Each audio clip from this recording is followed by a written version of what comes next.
Vous l'avez remarqué, dans les Tudors, on ne plaisante pas avec le look. Robe, couronne, bijoux, chaussures, on en prend plein la vue. On se sent un peu merdeux avec son cardigan en polyester après avoir regardé la série, c'est sûr.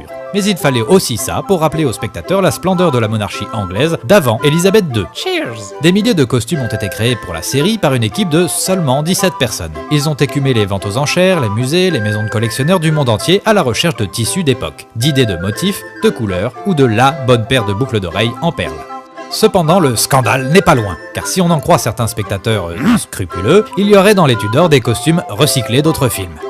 Qu'importe, à l'époque, rien n'était trop chic pour la cour du roi. Les femmes portaient des robes à encolure carrée mettant en valeur leur poitrine, déjà à l'époque. Complété par un vertu gadin, placé sous la jupe pour lui donner de l'ampleur. Évidemment, le corset était de mise et des parures ornaient cou et cheveux. Les bijoux plus lourds et plus chargés de joyaux étaient réservés aux hommes.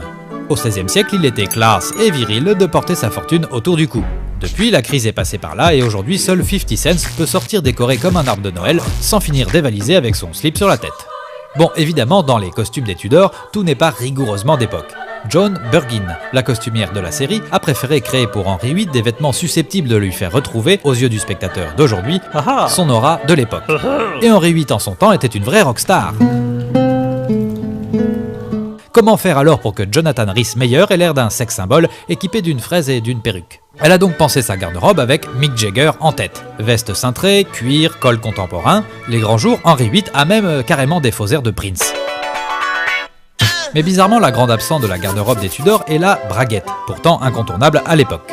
Le mot désignait alors une pièce de tissu recouvrant glorieusement les parties génitales. Généralement agrémentée de rubans, de joyaux et de rembourrages, la braguette reflétait le rang social de celui qui la portait. On raconte même que cette poche prit une taille telle sous les Tudors que certains l'utilisaient pour y mettre des fruits à mûrir. Mais figurez-vous que cet oubli n'est pas lié à une clause « no braguette » dans le contrat de Rhys-Meyer, car c'est en vérité la production de la série qui a choisi de la radier des costumes, craignant que les regards des téléspectateurs n'arrivent jamais jusqu'au visage des acteurs.